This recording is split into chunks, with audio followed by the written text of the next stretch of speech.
পটুয়াখালী কারো বাপ দাদার সম্পত্তি না, সরকারি খাস জমি না, পটুয়াখালী কাউরে লিখে দেয় নাই। আওয়ামী লীগের আমলে লড়াই সংগ্রাম করে এখানে আমাদের নেতা কর্মীরা টিকে ছিল। শুধুমাত্র পটুয়াখালী নয়, সারা বাংলাদেশে আপনারা জানেন। তাই আমি বলতে চাই, ওই যে একটা হিন্দি সিনেমার ডায়লগ আছে, যেটা তো ট্রেইলার, পিকচার আবি বাকি হ্যায় মেরা দোস্ত, তো পিকচার আবি বাকি হায়। গণ অধিকার পরিষদকে আন্ডার এস্টিমেট করবেন না। গণ অধিকার পরিষদ ওই মিঠুনের বাংলা সিনেমার ডায়লগের মতো খবর দেখে না, খবর পড়ে না, খবর তৈরি করে। গণ অধিকার পরিষদ বাংলাদেশে গত 7 বছরে 70 বছরের ইতিহাস রচনা করেছে।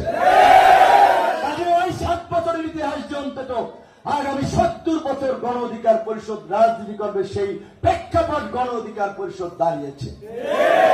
গণ অধিকার পরিষদ সম্পর্কে জানেন না, সক্ষমতা জানেন না, বুঝেন না, তাই বলছি মন্তব্য করেন না। পিকচার আবি বাকি হ্যায় মেরা দোস্ত।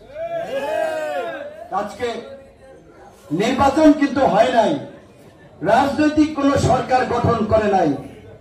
বিএনপি যে নির্বাচন চায়, একমাত্র বিএনপি ব্যতীত আর কিন্তু কোন দল নির্বাচন নিয়ে জোরালো অবস্থানে নাই।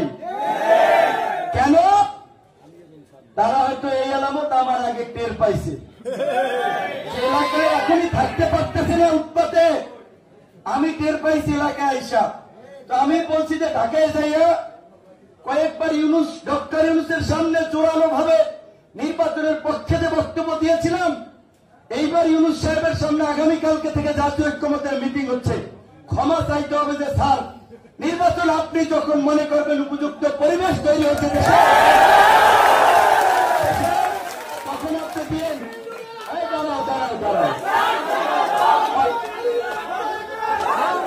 অন্যান্য দল যখন মনে করবে এবং বলবে লেভেল প্লেইং ফিল্ড তৈরি হয়েছে, সবাই নির্বিঘ্নে সভা সমাবেশ করতে পারবে, এলাকায় থাকতে পারবে, হুমকি ধামকি থাকবে না, রাজনৈতিক এই আগেকার সেই আধিপত্য বিস্তারের সংস্কৃতির পরিবর্তন হবে, তখনই নির্বাচনের রোডম্যাপ দিতে হবে। নির্বাচন নিয়ে তো আমরা জোরালো বক্তব্য গরম গরম বেশি চিল্লাইছি, এলাকায় আসি নাই তো সত্যিকার অর্থে অনেকদিন, এইখানে টের পাই নাই যে এলাকায় এই রকমের কিয়ামত শুরু হয়ে গেছে।